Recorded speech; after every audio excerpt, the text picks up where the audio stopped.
Hello നമസ്കാരം. Study സ്റ്റുഡിയോയിലേക്ക് എല്ലാവർക്കും സ്വാഗതം. നമ്മളിന്ന് Sreenarayana Guru open university BA history second സെമ്മിൻ്റെ തേർഡ് ബ്ലോക്കിലെ സെക്കൻഡ് യൂണിറ്റാണ് ക്ലാസ്സിൽ ഡിസ്കസ് ചെയ്യാൻ പോകുന്നത്. അപ്പോൾ ക്ലാസ്സിലേക്ക് പോകുന്നതിന് മുമ്പ് നിങ്ങളെൻ്റെ ഈ ചാനൽ ആദ്യമായിട്ടാണ് കാണുന്നതെങ്കിൽ സബ്സ്ക്രൈബ് ചെയ്യുക, ഷെയർ ചെയ്യുക, നിങ്ങളുടെ കമൻറ്റുകൾ എഴുതി അറിയിക്കുക. അതുപോലെ ഡിസ്ക്രിപ്ഷൻ ബോക്സിൽ വാട്സപ്പ് നമ്പർ കൊടുത്തിട്ടുണ്ട്. പെയ്ഡ് നോട്ട്സ് ഉണ്ട്. മലയാളത്തിലെ നോട്ട്സ് ആവശ്യമുള്ളവരുണ്ടെങ്കിൽ വാട്സപ്പ് നമ്പറിൽ വരികയാണെങ്കിൽ ഡീറ്റെയിൽസ് പേയ്മെൻറ്റ് കാര്യങ്ങളൊക്കെ പറഞ്ഞു തരാം. ഓക്കെ, ക്ലാസ്സിലേക്ക് പോകാം. അപ്പോൾ മൂന്നാമത്തെ ബ്ലോക്കിൽ രണ്ടാമത്തെ യൂണിറ്റ് NBPW കൾച്ചറാണ്. അതിൽ ഫസ്റ്റിൽ വരുന്നത് മെറ്റീരിയലിസ്റ്റിക് ഫേസ് എ ബിഗിനിങ് എന്നാണ്, അതായത് ഭൗതിക ഘട്ടം ഒരു തുടക്കം എന്നാണ്. ഇതിൽ നമ്മൾ NBPW കൾച്ചർ നമ്മൾ മുന്നേ ഇതിൽ പറഞ്ഞിട്ടുണ്ട്. അപ്പോൾ ഇതിൻ്റെ ഒരു പ്രത്യേകത എന്താണെന്ന് വെച്ചാൽ ഓരോ ബ്ലോക്കിൽ ഒരു യൂണിറ്റ് മുതൽ അങ്ങനെ പോയിട്ട് 6 യൂണിറ്റ് എത്തുമ്പോഴും അതൊരു തുടർച്ചയാണ്, അത് നമ്മൾ മനസ്സിലാക്കേണ്ടത് കേട്ടോ. അപ്പോൾ നോക്കുക, നമ്മൾ മഹാജനപദങ്ങളുടെ ചരിത്രം പുനർനിർമ്മിക്കുന്നതിൽ ഈ കാലഘട്ടത്തിലേതെന്ന് കരുതപ്പെടുന്ന നിരവധി ചരിത്ര പുരാവസ്തുക്കൾ ഖനനം എടുക്കപ്പെട്ടിട്ടുണ്ട്. എന്നാൽ ഈ മഹാജനപദങ്ങളുടെ കാലഘട്ടത്തിലേതായിട്ടുള്ള കുറേ വസ്തുക്കൾ ഖനനം ചെയ്ത് എടുത്തിട്ടുണ്ട്. സൂക്ഷ്മമായി പരിശോധിച്ചപ്പോൾ ഈ കണ്ടെത്തലുകൾ northern black polished ware culture, അതായത് നമ്മുടെ NBPW ആണെന്നാണ് തെളിഞ്ഞിട്ടുള്ളത്. അത് പിൽക്കാല വേദകാലഘട്ടത്തിലും മഹാജനപദ കാലഘട്ടത്തിലും ഉപയോഗിച്ചിരുന്നൊരു വസ്തുവാണെന്നാണ്. അപ്പോൾ ആ കാലഘട്ടത്തിലും നമ്മളതിനെക്കുറിച്ച് പറഞ്ഞല്ലോ. അക്കാലത്തെ നഗരവൽക്കരണത്തിൻ്റെ പ്രധാന സൂചകമായിട്ടാണ് ഈ NBPWവിനെ കണക്കാക്കുന്നത്, അല്ലെങ്കിൽ northern black polished ware culture മൺപാത്രത്തെ കണക്കാക്കുന്നത്. ഇനി നമ്മൾ OCP, NBW, അതുപോലെ PGW പോട്ടറി കൾച്ചേഴ്സിനെ കുറിച്ചൊന്ന് ചുരുക്കിയിട്ട് പറയുകയാണ് കേട്ടോ. മൺപാത്ര സംസ്കാരങ്ങൾ ഏതൊക്കെ? OCP പറഞ്ഞാൽ ഓച്ചർ കളേർഡ് പെയിൻറ്റഡ് വെയർ കൾച്ചറാണ്. പിന്നെ NBW എന്താണ്, അതും നമ്മൾ പഠിച്ചതാണ്. PGW നമ്മൾ പഠിച്ചതാണ്. അപ്പോൾ അതിനെക്കുറിച്ചൊന്ന് സൂചന എന്ന രീതിയിൽ മാത്രം പറയാണ്. മൺപാത്ര സംസ്കാരം കണ്ടെത്തുന്നതിനുള്ള പുരാവസ്തു ഗവേഷണത്തിൻ്റെ മുഴുവൻ പ്രക്രിയകളും പ്രശസ്ത പുരാവസ്തു ഗവേഷകനും ഈജിപ്തോളജിസ്റ്റുമായ ഫിൻഡേഴ്സ് പാട്രിയുടെ പ്രവർത്തനങ്ങൾ, ഫിൻഡേഴ്സ് പാട്രി അദ്ദേഹത്തിൻ്റെ പ്രവർത്തനങ്ങളാലാണ് സ്വാധീനിക്കപ്പെട്ടിട്ടുള്ളത്. ഇന്ത്യയിലെ മുഴുവൻ മൺപാത്ര സംസ്കാരങ്ങളും 4ആയിട്ടാണ് അദ്ദേഹം തരംതിരിച്ചിട്ടുള്ളത്. ഒന്നാമത്തത് നമ്മൾ നേരത്തെ പറഞ്ഞു, അത് ochre coloured pottery, OCP culture എന്ന് പറയും. പുസ്തകത്തിൽ OCR തന്നിട്ടുണ്ട്, RL P ആണ് കേട്ടോ, തിരുത്തണം. OCP കൾച്ചർ, അതായത് ചാരനിറത്തിലുള്ള മൺപാത്ര സംസ്കാരം. രണ്ടാമത്തത് ബ്ലാക്ക് ആൻഡ് റെഡ് വെയർ കൾച്ചറാണ്. Black and red ware culture, കറുപ്പ് ചുവപ്പ് കലർന്ന മൺപാത്ര സംസ്കാരം. പിന്നെ പെയിൻറ്റഡ് ഗ്രേ വെയർ കൾച്ചറാണ് PGW സംസ്കാരം. പിന്നെ നോർത്തേൺ ബ്ലാക്ക് പോളിഷ്ഡ് വെയർ, അതായത് NBPW കൾച്ചർ. ഇങ്ങനെ 4 ഇനങ്ങളാക്കിയിട്ടാണ് അദ്ദേഹം മൺപാത്ര സംസ്കാരത്തെ തരംതിരിച്ചിട്ടുള്ളത്. അത് ഫിൻഡേഴ്സ് പാട്രി എന്ന ഈജിപ്തോളജിസ്റ്റും പുരാവസ്തു ഗവേഷകനുമായിട്ടുള്ള വ്യക്തി ചെയ്തിട്ടുള്ളത്. ഇനി നമ്മളതിൽ NBPW culture and second urbanisation, അതാണ് നമ്മൾ അടുത്ത ഹെഡിങ്ങിൽ നമുക്ക് പഠിക്കാനുള്ളത്. അതായത് NBPW സംസ്കാരവും രണ്ടാം നഗരവൽക്കരണവും. ഇതിൽ കൂടെ ഇതൊക്കെ വരുന്നുണ്ട്. ശരിക്കും നമ്മളിപ്പോൾ പറഞ്ഞല്ലോ OCP, NBW, PGW ഒക്കെ. അപ്പോൾ അതൊക്കെ നമ്മൾ എന്താണ് മുൻ അധ്യായങ്ങളിൽ നമ്മൾ ഡീറ്റെയിൽ ആയിട്ട് അതിനെക്കുറിച്ചൊക്കെ പഠിച്ചിട്ടുണ്ട്. NBPയെ സൂചിപ്പിച്ചിട്ടേ ഉള്ളൂ. അതിൻ്റെ ഒരു വിശദീകരണമാണ് നമ്മൾ ഇന്ന് ഈ യൂണിറ്റിൽ പഠിക്കാൻ പോകുന്നത്. വിവിധ ഗ്രന്ഥങ്ങളിൽ പറഞ്ഞിരിക്കുന്നതനുസരിച്ച് NBPW പാത്രങ്ങൾ യഥാർത്ഥത്തിൽ അതിൻ്റെ പേര് സൂചിപ്പിക്കുന്നത് പോലെയല്ല. കാരണം ഈ ഘട്ടത്തിൽ പെടുന്ന എല്ലാ മൺപാത്രങ്ങളും കറുപ്പ് നിറമുള്ളതോ മിനുക്കിയതോ അല്ല. പോളിഷ്ഡ് എന്ന് പറഞ്ഞിട്ടില്ലല്ലോ, മിനുക്കിയതല്ല. മാത്രവുമല്ല, ഉത്ഖനനം വടക്കൻ മേഖലയിൽ മാത്രമായിട്ട് ഒതുങ്ങുന്നുമില്ല. NBPW നോർത്തേൺ വെയർ എന്നല്ല, അപ്പോൾ വടക്കൻ മേഖലയിൽ മാത്രമായിട്ട് ഒതുങ്ങുന്നില്ല. അപ്പോൾ പേര് സൂചിപ്പിക്കുന്നത് പോലെയുള്ള ഒന്നല്ല. പിന്നെ പേരെങ്ങനെ വന്നു എന്നുള്ളത് ചിത്രകാരന്മാർക്ക് അറിയും കേട്ടോ. NBPW മൺപാത്രങ്ങൾ സാധാരണയായിട്ട് കനം കുറഞ്ഞതും അന്തർലീനമായ കുറേ ഡിസൈനുകൾ ഉപയോഗിച്ച് നിർമ്മിച്ചതുമായ ഉയർന്ന നിലവാരമുള്ളതോ അല്ലെങ്കിൽ ഒരു മികച്ച വെയറോ ആണ്, അല്ലെങ്കിൽ മികച്ച പോട്ടറിയോ ആണെന്നാണ് പൊതുവെയുള്ളൊരു വിശ്വാസം, അല്ലെങ്കിൽ അങ്ങനെ തന്നെയാണ് അതിനെ കണക്കാക്കുന്നത്. ഈ സംസ്കാരത്തിൽ നിന്ന് ലഭിക്കുന്ന പാത്രങ്ങൾ പരമ്പരാഗതവും വളഞ്ഞതും കൂർത്തതും ആഴമുള്ളതുമായ വശങ്ങളോട് കൂടിയ, അതായത് ആഴമുള്ളതും അതുപോലെ തന്നെ നല്ല വശങ്ങളുള്ളതുമായ, അതായത് ആഴമുള്ളതോടുമായ വശങ്ങൾ പറഞ്ഞാൽ ആഴമുള്ള വശങ്ങളെന്നല്ല കേട്ടോ, വശങ്ങളുള്ളതുമായ പാത്രങ്ങളാണെന്നാണ്.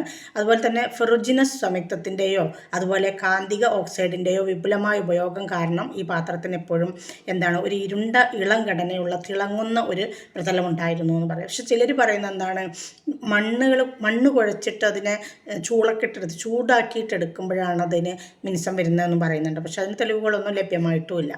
ഡോട്ടുകൾ, വൃത്തങ്ങൾ, അർദ്ധവൃത്തങ്ങൾ, വരകൾ പോലെയുള്ള ഡിസൈനുകൾ ഈ മൺപാത്രങ്ങളിൽ ഉണ്ടായിരുന്നു എന്ന് പറയപ്പെടുന്നുണ്ട്. 1913 തക്ഷശിലയിൽ നിന്നാണ് ഈ സംസ്കാരത്തിൻ്റെ അവശിഷ്ടം ആദ്യമായിട്ട് ഖനനം ചെയ്തെടുത്തത്. അതിനെ തുടർന്ന് ഗംഗാ താഴ്വരയുടെ പല ഭാഗങ്ങളിൽ നിന്നും ഇതിൻ്റെ അവശിഷ്ടങ്ങൾ കണ്ടെടുക്കപ്പെട്ടിട്ടുണ്ട്. ഇതുവരെ 1500-ലധികം സ്ഥലങ്ങൾ ഈ രീതിയിൽ, അതായത് NBPW സംസ്കാരമുള്ളതായിട്ട് കണ്ടെടുക്കപ്പെട്ടിട്ടുണ്ട്. പഞ്ചാബിലെ രൂപാര്, ഹരിയാനയിലെ രാജാ കർണി കാക്കില, പിന്നെ അതുപോലെ തന്നെ ഉത്തർപ്രദേശിലെ ഹസ്തിനപുരി, അത്രാഞ്ചി ഖേര, കൗസാംബി, ശ്രാവസ്തി, ബീഹാറിലെ വൈശാലി, പാട്ന, സോനാപൂർ എന്നിവിടങ്ങളിൽ നിന്നൊക്കെയും ഇതിൻ്റെ അവശിഷ്ടങ്ങൾ കണ്ടെത്തിയിട്ടുണ്ട്. NBPWൻ്റെ അവശിഷ്ടങ്ങൾ കണ്ടെടുക്കപ്പെട്ടിട്ടുണ്ട്. അപ്പോൾ ഇതെന്തിനാ കണപടിക്കൊന്നും വേണ്ട, അഥവാ ഇതിന് ഉദാഹരണമായിട്ട് അങ്ങനെ ചോദിക്കുകയാണെങ്കിൽ പറയാൻ വേണ്ടി മാത്രം ഒന്ന് വായിച്ചിട്ട് പോയാൽ മതി കേട്ടോ. ചില സ്ഥലങ്ങളിൽ PGW, BRW എന്നീ സംസ്കാരങ്ങൾക്കൊപ്പമാണ് ഇത് നിലനിന്നിരുന്നത്. NBPW അതാണ് നമ്മൾ മുന്നേ വേദകാലഘട്ടത്തിലൊക്കെ പഠിച്ചിട്ടുള്ളത്. NBPWൻ്റെ കൃത്യമായ കാലഘട്ടവുമായി ബന്ധപ്പെട്ട പല സിദ്ധാന്തങ്ങളും ചരിത്രകാരന്മാർക്കിടയിൽ നിലനിൽക്കുന്നുണ്ട്. ചിലരിത് BC 700-നും 300-നും ഇടയിലാണെന്നാണ് അഭിപ്രായപ്പെടുന്നത്. മറ്റു ചിലർ BC 600-നും 300-നും ഇടയിലാണെന്ന് അവകാശപ്പെടുന്ന ആളുകളും ഉണ്ട്. ബുദ്ധമത കാലഘട്ടം, മഹാജനപദ കാലഘട്ടം, പുരാതന മൗര്യ സാമ്രാജ്യത്തിൻ്റെ കാലഘട്ടം എന്നിവയിലൊക്കെ ഈ മൺപാത്രം നിലനിൽക്കുന്നുണ്ട്, അല്ലെങ്കിൽ ഈ സംസ്കാരം നിലനിൽക്കുന്നുള്ളതുകൊണ്ട് പൊതുവെ അതിന് അംഗീകരിക്കപ്പെട്ടിട്ടുള്ള ഒരു കാലഘട്ടം എന്ന് പറയുന്നത് BC 7-ാം നൂറ്റാണ്ടിനും 2-ാം നൂറ്റാണ്ടിനും ഇടയിലുള്ള കാലഘട്ടമാണ്.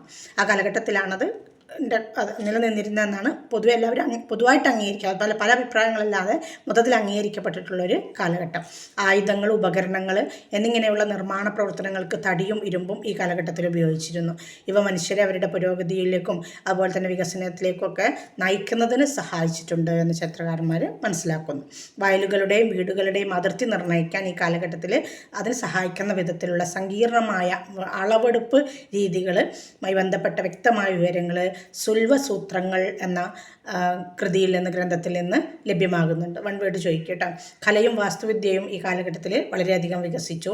ഇത് ഉത്ഖനനത്തിൽ കാണുന്ന കലാരൂപങ്ങളുടെ തുടക്കം സൂചിപ്പിക്കുന്നത് കത്തികൾ, റേസറുകൾ, അരിവാളുകൾ തുടങ്ങിയ ഇരുമ്പ് ഉപകരണങ്ങളും പിന്നെ അതുപോലെ ഇരുമ്പ് അയിരുകളും ഈ മേഖലകളിൽ നിന്ന് കണ്ടെത്തിയിട്ടുണ്ട് എന്നാണ്. അക്കാലത്ത് കർഷകർ അവരുടെ ഉൽപ്പാദനത്തിൻ്റെ 1/6 നികുതിയായിട്ട് കൊടുക്കണമായിരുന്നു എന്ന് കരുതപ്പെടുന്നുണ്ട്. അത് സൈനിക ഭരണത്തിനും വരുമാനത്തിനും പരിപാലനത്തിനുമായിട്ട് രാജകീയ ഏജന്റുമാരാണ് പിരിച്ചെടുത്തിരുന്നത്. വൈശ്യർക്ക് തുല്യമായി പരിഗണിക്കപ്പെട്ട ഗഹപതി എന്ന പേരുള്ള ഒരു പുതിയ സമ്പന്ന കർഷക വിഭാഗം ഈ കാലഘട്ടത്തിൽ ഉയർന്നു വന്നു എന്ന് പറയപ്പെടുന്നു. പാലി, പ്രാകൃത ഭാഷകളിലുള്ള ഗ്രന്ഥങ്ങളിൽ ഷാലി എന്നൊരു പദം കാണുന്നുണ്ട്. ആ ഷാലി എന്ന പദം നെൽകൃഷിയും അതുപോലെ തന്നെ പറിച്ചു നടൽ, നെല്ലാണല്ലോ പറിച്ചു നടാൻ, പിന്നെ ഒന്നുകൂടി അതായത് പിന്നെയും എന്താ പറയുക, കുഴിച്ചിടില്ലേ, അപ്പോൾ അതാണ് പറിച്ചു നടലും എനിക്ക് സൂചിപ്പിക്കുന്ന ഒരു പദമാണ് ഈ ഷാലി എന്ന് പറയുന്നത്. നെല്ലിന് പുറമെ പയറുവർഗ്ഗങ്ങൾ, തിണ, ബാർലി, പരുത്തി, കരിമ്പ് ഇതൊക്കെ ആർക്കറിയാമായിരുന്നു. ആര് കൃഷി ചെയ്തിരുന്നു? NBPW കൾച്ചറിലെ ആളുകൾ കൃഷി ചെയ്തിരുന്നു. രാജാക്കന്മാർ സമൂഹത്തിൽ ഉന്നത പദവിയുള്ള ആളുകളാണ്. അതെല്ലാ സമൂഹത്തിലും അങ്ങനെ തന്നെയാണ് അല്ലേ. ഭരണത്തിന് സഹായിക്കാൻ, രാജാവിനെ സഹായിക്കാൻ ധാരാളം ഉദ്യോഗസ്ഥരുണ്ടായിരുന്നെങ്കിലും രാജാവിൻ്റെ തീരുമാനം അന്തിമമായിരുന്നു. അതിനനുസരിക്കാൻ എല്ലാവരും ബാധ്യസ്ഥരാണ്. രാജാവിൻ്റെ തീരുമാനത്തെ അനുസരിക്കാൻ എല്ലാവരും, അതായത് ഒരു ആധുനിക രാജകീയ ഭരണം പോലെ തന്നെയാണ് എന്നർത്ഥം. അതാണ് അത് സൂചിപ്പിക്കുന്നത്. ഉന്നത ഉദ്യോഗസ്ഥരായിട്ട് മന്ത്രി, അതുപോലെ കമാൻഡർമാർ, സേനാനായക് എന്നാണ് അവർ വിശേഷിപ്പിച്ചിരുന്നത്. കമാൻഡർമാർ എന്നിവരോടൊപ്പം വിവിധ പ്രവർത്തനങ്ങൾ നടത്തിയിരുന്നു രാജാവ്. ജഡ്ജിമാർ, അക്കൗണ്ടന്റുമാർ, മറ്റ് രാജകീയ ഉദ്യോഗസ്ഥർ എന്നിവരും ചക്രവർത്തിയുടെ ദൈനംദിനമുള്ള അല്ലെങ്കിൽ ഉത്തരവിനനുസരിച്ച് പ്രവർത്തിക്കാൻ ബാധ്യസ്ഥരായിട്ടുള്ള ഉദ്യോഗസ്ഥരായിരുന്നു. ഗ്രാമത്തിലെ ഗ്രാമിണിയാണ് ഉത്തരവാദിത്തങ്ങൾ നോക്കി നടത്തിയിരുന്നത്. കേന്ദ്രഭരണത്തിലെ അയുക്തകൾ എന്നറിയപ്പെടുന്ന ഉദ്യോഗസ്ഥരും ഉണ്ടായിരുന്നു. ഗ്രാമിണിക്ക് ഗോത്ര റെജിമെൻറ്റുകളുടെ ചുമതല കൂടി നൽകിയിരുന്നു. കാലക്രമേണ ഗ്രാമിണി എന്ന പദവി മൗര്യഭരണത്തിന് മുമ്പുള്ള ഗ്രാമത്തലവൻ്റെ ഒരു സ്ഥാനത്തേക്ക് ഉയർന്നു. ഗ്രാമത്തലവൻ ഗ്രാമിണി, ഭോജകൻ, ഗ്രാമഭോജകൻ, ഗ്രാമിക എന്നീ പേരുകളിലൊക്കെ അറിയപ്പെട്ടു. അങ്ങനെ ഏതാണ്ട് 86,000 ഗ്രാമികരെ ബിംബിസാരൻ ഉപയോഗിച്ചിരുന്നതായിട്ട് ലഭ്യമായ രേഖകളിൽ വ്യക്തമാകുന്നുണ്ട്. അജാതശത്രു, ബിംബിസാരനൊക്കെ മഗധയിലെ ശക്തരായ ഭരണാധികാരികളാണ് കേട്ടോ. ഒരു പ്രദേശത്തിൻ്റെ വ്യാപ്തിക്ക് ആനുപാതികമായിട്ടാണ് ഒരു സൈന്യത്തെ വിന്യസിച്ചിരുന്നത്. ഇപ്പോൾ മഗധൻ സാമ്രാജ്യത്തിന് ഈ കാലഘട്ടത്തിൽ വളരെ കാര്യക്ഷമമായ കുതിരപ്പടയും ആനപ്പടയും ഉണ്ടായിരുന്നു. അതായത് മഗധന്മാരുടെ സൈന്യത്തിൽ കുതിരകളും ഉണ്ടായിരുന്നു, ആനയുടെ പടയാളികളും ഉണ്ടായിരുന്നു. ക്ഷത്രിയരെയും ബ്രാഹ്മണരെയും നികുതിയിൽ നിന്ന് ഒഴിവാക്കിയിരുന്നു. കർഷകരും മറ്റ് സാധാരണക്കാരും ബാലി എന്ന പേരിൽ നിർബന്ധിത നികുതി കൊടുക്കാനും ബാധ്യസ്ഥരായിരുന്നു. ഇത് ബാലി സഭകൾ എന്ന ഉദ്യോഗസ്ഥന്മാരാണ് നേരിട്ടത് പിരിച്ചെടുത്തിരുന്നത്. ബാലി സഭകൾ, ബാലി പിരിക്കാനുള്ള ആളുകൾ. അതുപോലെ അക്കാലത്തെ ജനങ്ങൾ ഷൗൽക്കിക എന്ന ഉദ്യോഗസ്ഥന് ടോളും കൊടുക്കണമായിരുന്നു. റോള് നൽകിയിരുന്നു. സഭകൾ പോലുള്ള പഴയ അസംബ്ലികൾക്ക് പകരം ബ്രാഹ്മണരടങ്ങുന്ന പരിഷത്തുകൾ ഭരണകർത്താക്കളുടെ ഉപദേശക സമിതിയായിട്ട് പ്രവർത്തിക്കാൻ തുടങ്ങി. ഏത് കാലഘട്ടത്തിൽ? മഹാജനപദ കാലഘട്ടത്തിൽ. റിപ്പബ്ലിക്കുകളുടെ അധികാരം പ്രധാനമായിട്ടും ഗോത്രപ്രഭുക്കന്മാരുടെ കൈകളിലാണ് നിക്ഷിപ്തമായിരുന്നത്. ആദ്യമായിട്ട് ക്രിമിനൽ സിവിൽ നിയമങ്ങൾ രൂപീകരിച്ച ഈ കാലഘട്ടത്തിൽ നിന്ന് ഇന്ത്യൻ നിയമ നീതിന്യായ വ്യവസ്ഥയുടെ ഉത്ഭവം അവരുടെ നിയമങ്ങൾ ധർമ്മസൂത്രങ്ങളെ അടിസ്ഥാനമാക്കിയുള്ളതായിരുന്നു. മെസൊപ്പൊട്ടേമിയയിൽ വളരെ പിൽക്കാലത്ത്, അതായത് കുറേ മുന്നേ ഉണ്ടായിരുന്ന ഹമ്മുറാബിയുടെ നിയമത്തിലെ ശിക്ഷാവിധി അനുസരിച്ചാണ് അവർ ശിക്ഷകൾ നൽകിയിരുന്നതെന്നാണ് ഗ്രന്ഥങ്ങൾ സൂചിപ്പിക്കുന്നത്. അപ്പോൾ എത്ര ചെറിയൊരു യൂണിറ്റാണ് ഈ രണ്ടാമത്തെ യൂണിറ്റ്. മൂന്നാമത്തെ യൂണിറ്റുമായിട്ട് നമുക്ക് അടുത്ത വീഡിയോയിൽ കാണാം. Okay, thanks.